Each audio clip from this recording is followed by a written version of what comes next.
যাতে make sure হাসিনাকে ক্ষমতায় রাখতে হবে, এবং হাসিনার সাথে তাদের নরেন্দ্র মোদীর স্বামী স্ত্রীর সম্পর্ক। তো এটা দিয়ে তাকে নরেন্দ্র মোদীকে খুশি করে দিয়ে কন্ট্রাক্ট করে তারা আসছিলেন, এবং ভারত তাই করেছে। এবং এখন উনি ভারতকে যেটা বলেছেন যে ভারতকে উনি যা দিয়েছেন আর ভারত সারা জীবন মনে রাখবে। যেখানে কোনো ন্যাশনালিস্ট তার মা বিক্রি করে না, কোনো ন্যাশনালিস্ট তার বোন বিক্রি করে না, কিন্তু আজকে দেখা যায় যে বাংলাদেশের প্রধানমন্ত্রীকে তারা বিক্রি করে দিয়েছে। এবং আপনার মনে আছে মাসুক ভাই, যে আজকে যখন শেখ হাসিনা প্রথম ক্ষমতায় আসার আগে একবার মহাপবিত্র মক্কা শরীফে গেল, গিয়ে মাথায় পট্টি দিল, হাতে তসবি নিয়ে সেখান থেকে এপিল দিল, জাতির কাছে কান্নাকাটি করলো যে আমাকে একটাবার আপনারা ক্ষমা করুন, আমি একটাবার জাতির সেবা করতে চাই। তো জাতি ক্ষমা করার ঠিক 1 মাস পরে উনি ভারতে গেলেন, এবং ভারতে রবীন্দ্রনাথের সেই রবীন্দ্র জয়ন্তীতে উনি অংশগ্রহণ করলেন, এবং উনার মাথায় একটা তিলক দিল তারা, এবং তারা বাংলাদেশের মুখ্যমন্ত্রী তারা এই টাইটেল দিল, অ্যাড্রেস করলো, এবং সেইখানে কোনো প্রতিবাদ হলো না। এবং একটা দেশের প্রধানমন্ত্রীকে আরেকটা দেশের পক্ষে উনাকে একটা মুসলিম প্রধানমন্ত্রী তার গালে সুমাও দিয়েছে দেখলাম। বাংলাদেশের পত্রপত্রিকা আসছিল, পরে এটা বন্ধ করে দিল। এবং এর থেকে যে আমাদের দেশের বিরুদ্ধে তারা কনস্পিরেসি করছে। এখন দেখেন, এখন প্রায় $10 বিলিয়ন এই গত 2 সপ্তাহ আগে তারা আদানিকে দিয়েছে। এই $10 বিলিয়ন দেওয়ার যে আশঙ্কা, যে দেশের ভিতরে একটা আপনার দুর্ভিক্ষ হবে, এটা শেখ হাসিনা নিজে ঘোষণা দিয়েছে। উনি জানে যে আজকে যদি বাংলাদেশে এটা আগে ঘোষণা না দেয়, তাহলে $10 বিলিয়ন যাবে, এবং আগামীতে আরো $1 বিলিয়ন আরেকটা আগামী মাস থেকে আরেকটা পেমেন্ট যাবে। এবং সেই কারণেই তারা আগে বলছে যে দেশের, যেমন আজকে দেখেন অর্থনৈতিক ভাবে বাংলাদেশ দেউলিয়া হয়ে গেছে। আজকে জিনিসপত্র যে এত ঊর্ধ্বগতি, যেমন আজকে আপনার রিক্সাওয়ালা বলেন, কৃষক বলেন, শ্রমিক বলেন, যে আজকে আমাদের দেশে এই রোজার মাসে মুসলমান আপনার এই এক বেলা পেট ভরে ভাত খেতে পারছে না, বিকজ এত বেশি জিনিসপত্রের দাম। তারপরে দেখেন আপনার বাংলাদেশে রাষ্ট্রীয়ভাবে তারা গরুর গোস্ত খাওয়া নিষেধ করে দিয়েছে, এবং হোস্টেলেও গরুর গোস্ত খাওয়ার জন্য টোটালি এরা হিন্দুত্ববাদের প্রফেসররা, প্রিন্সিপালরা, এই সরকার, এবং তারা সেখানে যাতে গরুর মাংস গোস্ত না খায় সেই কারণে তারা আরেকটা আইন করেছে। এবং এই বিষয়টা, এটা অত্যন্ত বুঝতে হবে, এটা কন্ডেমেবল, এটা নিন্দাজনক। এবং বাংলাদেশের পাসপোর্টে ইসরায়েলের নিষেধাজ্ঞা তারা উঠিয়ে দিয়েছে। এইটা আনঅফিসিয়ালি ইসরায়েলকে তারা স্বীকৃতি দিয়েছে। বাংলাদেশের পাসপোর্টে দেখবেন যে এখন তারা নতুন করে আমাদের মা বোনেরা কোনো হিজাব দিতে পারবে না, কোন ধরনের পট্টি মাথায় দিতে পারবে না, এবং এই ফটো হিজাব পরে ছবি উঠাতে পারবেন না পাসপোর্টে, কিন্তু ব্রিটিশ পাসপোর্টে পারবেন। আপনি ব্রিটেনে, আপনি ব্রিটিশ আপনি পারবেন, লন্ডনে পারবেন, কিন্তু বাংলাদেশে পারবেন না। জি, একটা মুসলমান দেশে আপনি পারবেন না কেন? এগুলিতে বিশ্লেষণ করলে আপনি দেখতে পারবেন যে এই দেশটা হিন্দুত্ববাদের হাতে চলে যাচ্ছে। যেমন এর আগে আমরা অ্যাকচুয়ালি বুঝেও না বুঝার বান হয়তো আমরা অনেকেই করেছি। হেফাজতে ইসলামের প্রতি যেভাবে তারা হাজার হাজার মুসলমানকে হত্যা করেছে, হেফাজতিকে হত্যা করেছে, কিন্তু ওভারনাইট তারা কিভাবে তারা হত্যা করলো, কিন্তু এটার কোনো এখন পর্যন্ত কোনো তদন্ত বিচার হয়নি। এর আগে বিডিআর মেসাকার করে আমাদের বিডিআর টোটাল ইন্ডাস্ট্রি। আপনার কাছে আসবো, আমরা অনেকগুলা দর্শক ওভারলোড হয়ে যাচ্ছে আমার।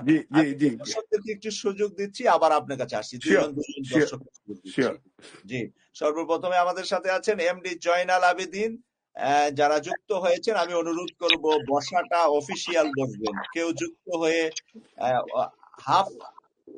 হাফ শরীর যাতে দেখা না যা, শুয়ে বয়ে না। আপনারা যারা যুক্ত হবেন অবশ্যই আমি এবং মালিক ভাই যেভাবে বসছি সেভাবে জেন্টেলি বসবেন যখন একটা লাইভে আসবেন। আপনাদের অনেকের বসার মৌসুম দেখলে মনে হয় যে মানে একটা লাইভে আসেন নাই, আপনারা পারিবারিক গল্পে আসছেন।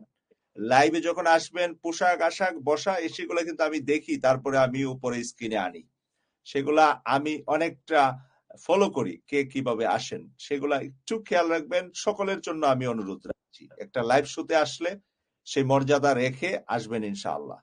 আমি জয়নাল আবেদিন ভাইকে অনুরোধ করছি যে বিএনপির আজকের ইফতার পার্টিতে জামাতের আমির ডাক্তার শফিকুর রহমান সাহেবের বক্তব্যের পরে বিএনপির ভারপ্রাপ্ত চেয়ারম্যান জনাব তারেক রহমান সাহেব স্কাইপিতে বক্তব্য দিয়েছেন।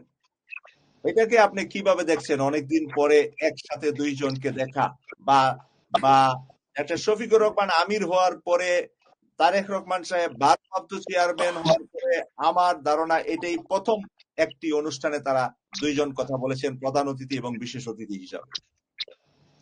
জি, আসসালামু আলাইকুম ওয়া রাহমাতুল্লাহ। প্রিয় শ্রদ্ধেয় আমার লিডার এম এ মালেক ভাই এবং মাসুক ভাই, আপনারা দুজনকে সালাম জানাচ্ছি এবং আমার শুভেচ্ছা, এবং আমাকে সুযোগ দেওয়ার জন্য অসংখ্য ধন্যবাদ এই ইউকে কসবা টিভি এবং সঞ্চালক মাসুক ভাইকে। জি, মাসুক ভাই যে বিষয়টা উত্থাপন করছেন এই বিষয়টা নিয়ে আমরা আসলে অনেক দিন ধরে, আমি বিষয়টা বিশেষ করে এই বিষয়টা নিয়ে আমি অনেকবার কথা বলছি, আমি বিভিন্ন ইয়াতে কথা বলি, আমি লেখালেখি করি, কিন্তু এই আমি জিনিসটাকে একটু গুছাই বলতে পারবো না হয়তো আপনাদের মতন, কিন্তু অগুছলভাবে বলতেছি। এই জামাতের সাথে এই মিল হওয়াটা আমার মনে হয় এটা আমার ব্যক্তিগত অভিমত, বাকিরা মালিক ভাই বলবেন। আমার 3-4টা প্রশ্ন আছে, আমি এটি করবো, আমাকে একটু সময় দিন।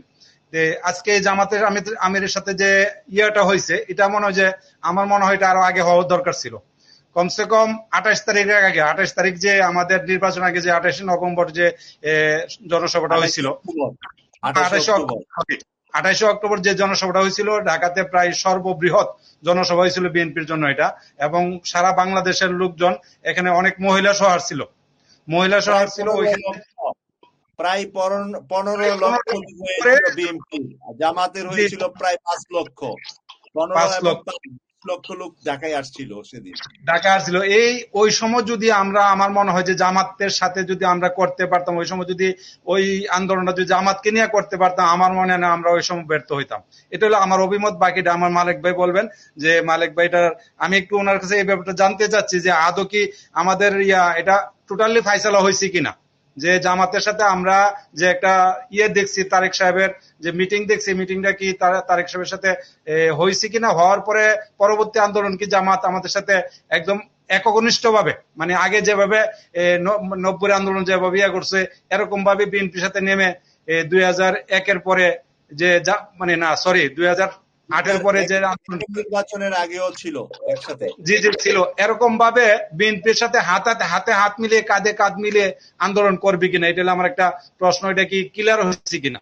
আচ্ছা, যদি আরেকটা বিষয় আমি জানতে চাই আমি আমার লিডারের কাছে, বর্তমানে বাংলাদেশ এই ডামি সরকার, আওয়ামী লীগ সরকার $100 বিলিয়ন ঋণ, বহির্বিশ্বের ঋণ বাংলাদেশের জনগণের গাড়ির উপরে চাপছে। এই ঋণটা আমরা কিভাবে, ধরেন আজকে আওয়ামী লীগ 2 বছর 1 বছর 6 মাস পরে ক্ষমতাচ্যুত হয়ে গেল, ক্ষমতাতে চলে গেল, কিন্তু ঋণটা তো আমাদের গাড়ি রয়ে গেল। এই ঋণটাকে আমরা কিভাবে ব্যাকআপ দিব, এটার একটা আমাকে একটু বিশ্লেষণ করবেন। দ্বিতীয়ত হলো, আমরা পণ্য বয়কট করছি, ভারতের পণ্য বয়কট করছি। আমাদের রিজভী আহমেদকে আমি সালাম জানাচ্ছি, আমার একদম অন্তর, উনি ওনার চাদরকে অভিনব কায়দায় ছুঁড়ে ফেলে আগুন লাগিয়ে যেভাবে এটার প্রতিবাদ করেছেন, এটার জন্য আমি অন্তর থেকে ওনাকে সালাম জানাচ্ছি, এবং আমি ওনার সর্বোপরি ওনার এই ব্যাপারটা আমি সমর্থন করতেছি। এই ব্যাপারটা বিএনপি কিভাবে দেখলো অফিসিয়ালি ভাবে?